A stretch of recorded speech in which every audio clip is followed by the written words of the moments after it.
la liberté.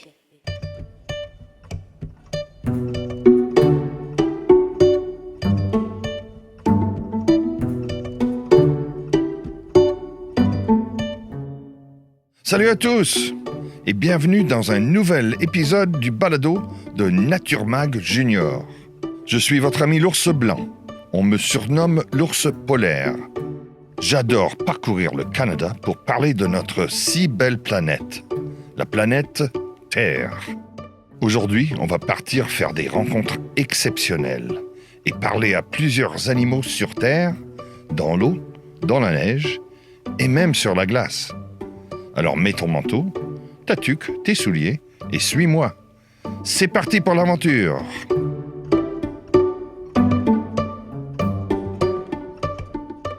Aujourd'hui les enfants, direction Vancouver, à l'ouest du Canada, en Colombie-Britannique. Je vous emmène à la rencontre de mon ami, le saumon du Pacifique.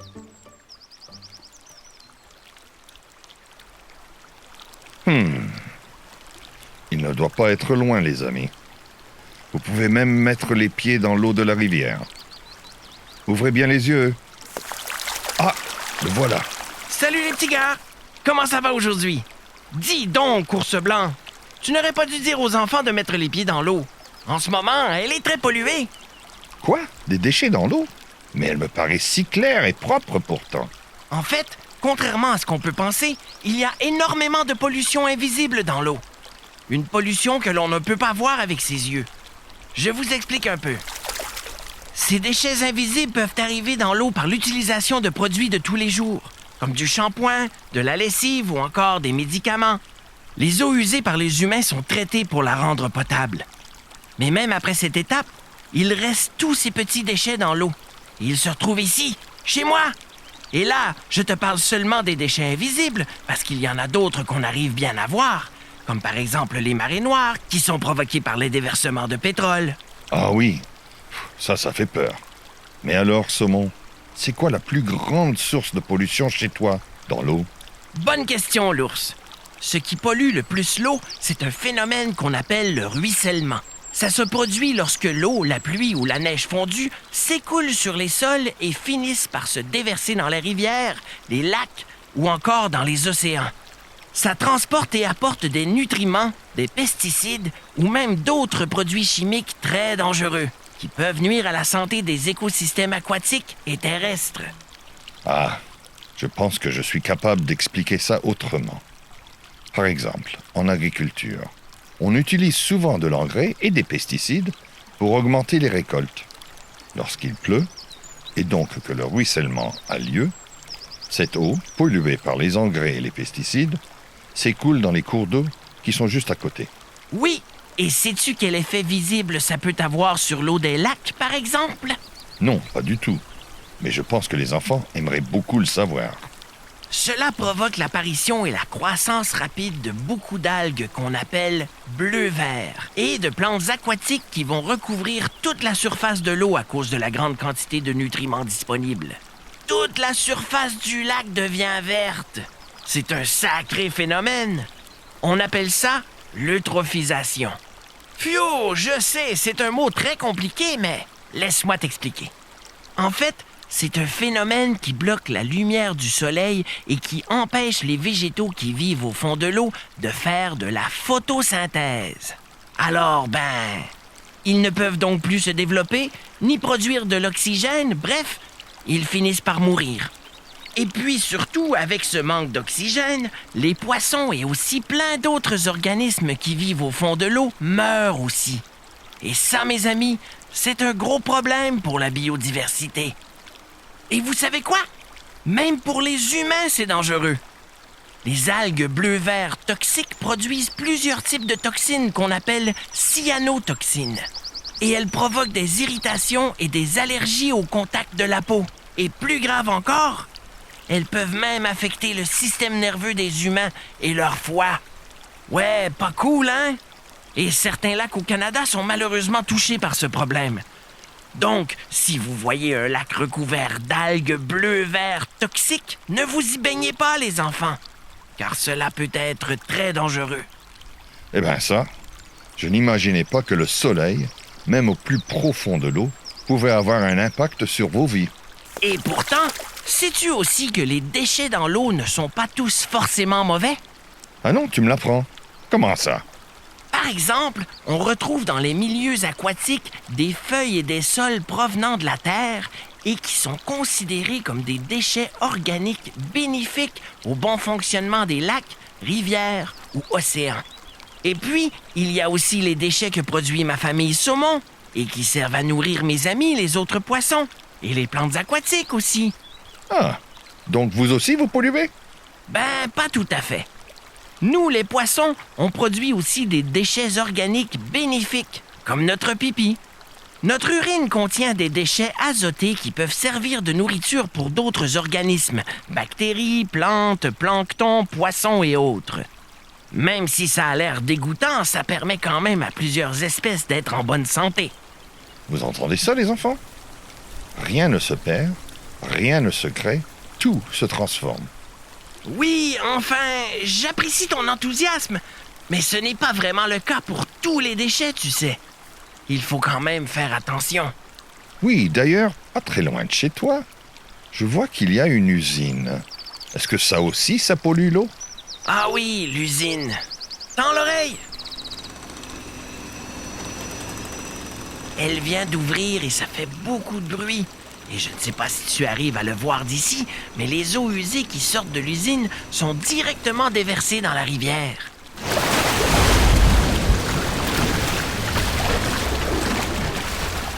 Tu vois le problème? Chez moi, dans mon habitat.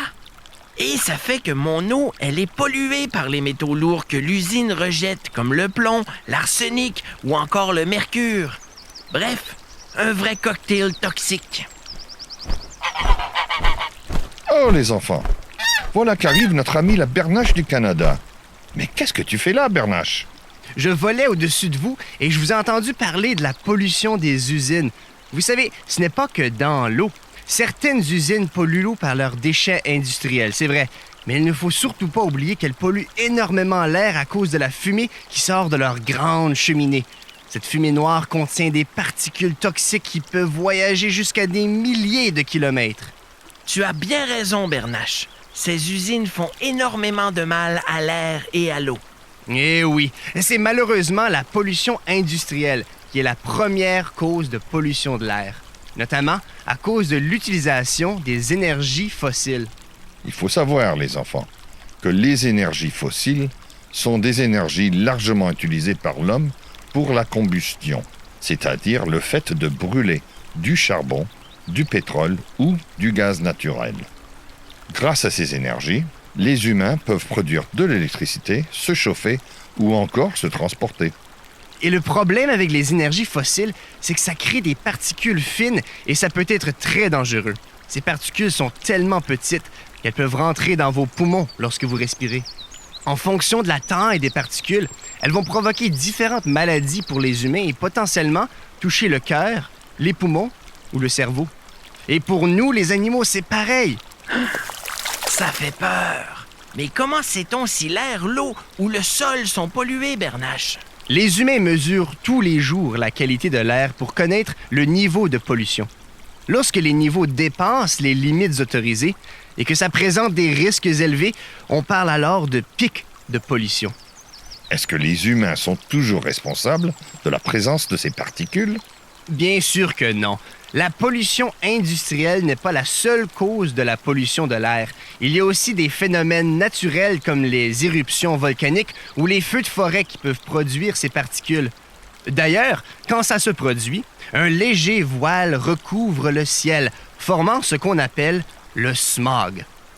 Le smog apparaît parfois à cause de ces phénomènes naturels, mais le plus souvent, son apparition est liée à l'utilisation trop importante des énergies fossiles par l'activité humaine, comme lorsqu'une ville est trop polluée par les voitures et les usines industrielles.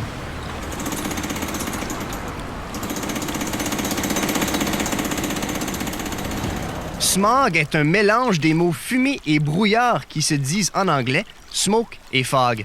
Et le smog est rempli de particules. Eh ben, Bernache, tu parles anglais? En tout cas, C'est super intéressant. On parle souvent de pollution qui se voit, mais est-ce qu'il existe une pollution qui ne se voit pas, contrairement au smog, par exemple? Cela existe en effet, notamment la pollution numérique. Est-ce que c'est lié à l'informatique et à Internet, ça?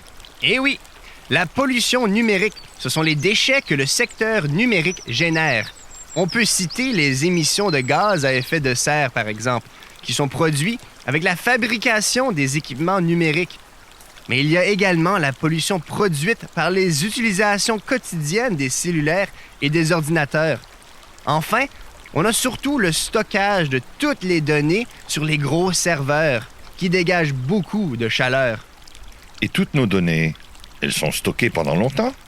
Ça, oui, mais le temps qu'elles s'effacent des serveurs, un plus grand nombre de données les aura déjà remplacées. Il faut savoir une chose, les amis. Si Internet était considéré comme un pays, ce serait le 6e pays le plus pollueur du monde. Cela dit, on peut inverser la tendance. Il suffit de réaliser des petits gestes qui vont permettre au numérique de moins consommer d'énergie.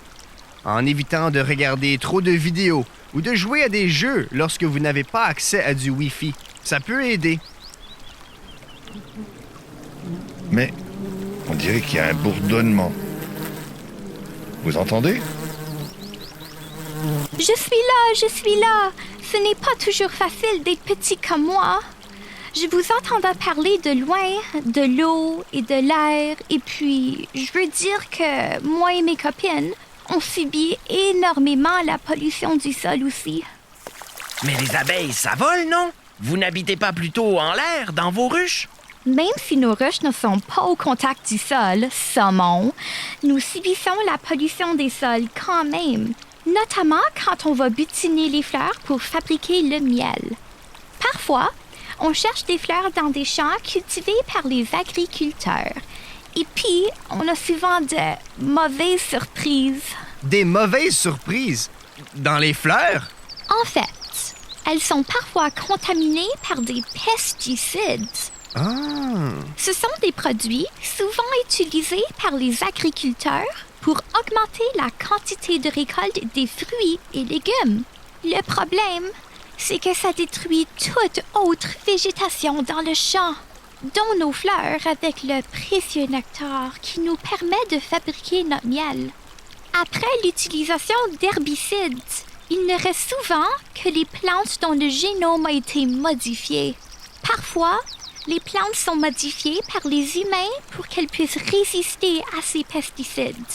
C'est ce qu'on appelle des OGM, des organismes génétiquement modifiés. Ah oui. Et les humains modifient génétiquement ces organismes pour qu'ils poussent aussi plus vite ou qu'ils soient plus gros. Ah ouais? Exactement. Et je ne vous ai même pas encore parlé des insecticides. Ces produits sont également utilisés dans les champs pour éliminer la présence d'insectes néfastes aux récoltes, comme les sauterelles. Sauf que les effets des insecticides sont les mêmes sur nous, les abeilles, qui sommes ce qu'on appelle des insectes pollinisateurs. On produit du miel en butinant les fleurs. C'est terrible, ma chère abeille, car vous êtes atteinte à la fois par le manque de fleurs dans les champs, mais également par des pesticides qui peuvent vous exterminer. En fait, l'agriculture intensive peut vraiment être néfaste pour les animaux. Et également pour les sols, Monsieur Ours. Vous savez quoi? La composition des terres n'a plus autant de biodiversité qu'avant. Ça veut dire que le sol est moins riche en éléments nutritifs et en organismes vivants. Il est maintenant considéré plutôt comme juste un support pour les racines, au lieu d'être un écosystème diversifié et vivant. Le sol peut devenir à terme incultivable pour les agriculteurs. Alors, ils doivent faire très attention. Et à part les pesticides, il existe d'autres polluants dans les sols? Bien sûr. Moi, j'ai connu de nombreuses activités humaines qui ont appauvri les sols, qui les ont transformés et pollués. Oh! Comme la déforestation, les incendies, les constructions, le déversement de déchets. Le saumon et la bernache ont raison. Et il y a même les pluies acides. Mais la pluie, normalement, ce n'est pas que de l'eau. Pas toujours, Monsieur l'ours. Je vais vous expliquer comment apparaissent ces pluies un peu particulières. Lorsqu'on brûle des combustibles fossiles pour produire de l'énergie, comme le charbon ou l'essence par exemple, ils rejettent des résidus qui sont captés par l'atmosphère et qui retombent ensuite avec l'eau de pluie. Cette eau est alors remplie de particules et de résidus qui augmentent son acidité. Ainsi, cette pluie acide va tomber sur les sols, mais également dans les ruisseaux, les rivières et les lacs. Par exemple, les arbres touchés par l'acidité de l'eau perdent leurs feuilles beaucoup plus rapidement que la normale, pouvant même provoquer la disparition de forêts entières. Eh oui, on voit que la pollution des sols a un impact global, pour vous les humains, comme pour nous les animaux. Ça va des aliments que nous consommons, à l'eau que nous buvons, et même à l'air que nous respirons. Votre santé, comme la nôtre, dépendent de la qualité des sols. Et heureusement, il existe plein de solutions pour en augmenter la qualité, comme dans l'agriculture par exemple. On peut pratiquer une culture biologique qui n'utilise pas de pesticides et ainsi ne pas polluer. Ou encore, effectuer une rotation des cultures pour diversifier les produits cultivés dans la terre et ainsi faire reposer les sols. Même vous pouvez changer les choses en faisant un jardin pour cultiver vos propres légumes.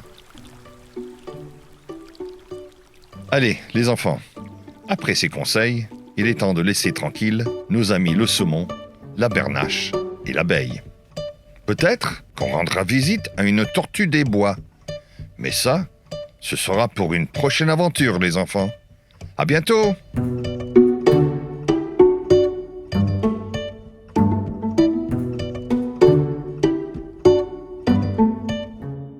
Et les amis, on ne se décourage pas. D'ailleurs, souvenez-vous de cette petite ritournelle qui peut nous aider à sauver la planète. Hey les enfants, ça vous dirait de devenir écolo? Oui, voici les 6 trucs pour sauver la Terre. Ils se nomment les 6 R. Recycler, refuser, réduire, réutiliser, réparer, repenser. Et c'est parti! Quand on dit être écolo, c'est qu'on veut sauver la planète. Tu te demandes comment tu peux faire. Il te suffit de poser les beaux gestes. Dans les 6 R, il y a réduire. Quand tu sors de ta maison, éteins bien toutes les lumières pour réduire notre consommation.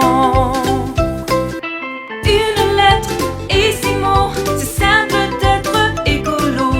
Quand tu doutes comment faire, c'est la chanson des 6 R. Une lettre et 6 mots, c'est simple d'être écolo. Quand tu doutes comment faire, c'est la chanson des 6 R. Merci pour votre écoute et laissez-nous savoir ce que vous en avez pensé. N'hésitez pas à aimer, partager ou réécouter cet épisode ou les autres de cette série. Le balado Nature Mag Junior est tiré du magazine du même nom, édité par La Liberté. Cet épisode a été écrit par Fanny Demeuzy et Jean-Baptiste Gauthier, sous la direction scientifique d'Ibrahima Diallo et la direction générale de Sophie Gaulin et Lisiane Romain. Merci à Yann Dallaire, Jean-Pierre Parenti, Zara Ramlal et Colin Rémillard d'avoir prêté leur voix à nos personnages. Conception sonore, Mehdi Beredad et Jonathan Sema. Montage, Rémi Chevalier. Conception visuelle, Chantal Pichet et Abdelhamid Souissi. Ritournelle écrite par Mathieu Casalet-Lacoste et Gauthier Calon avec l'appui de Normand Dugas. Composition de mélodie et voix, Marie-Jo. Composition de mélodie, montage et réalisation de la ritournelle, Normand Dugas. Trame musicale, Artlist. Ce projet audio a été rendu possible grâce au Fonds d'appui stratégique aux médias communautaires, offert conjointement par le Consortium des médias communautaires de langue officielle et le gouvernement du Canada. et grâce au Fonds de développement économique francophone de l'Ouest canadien.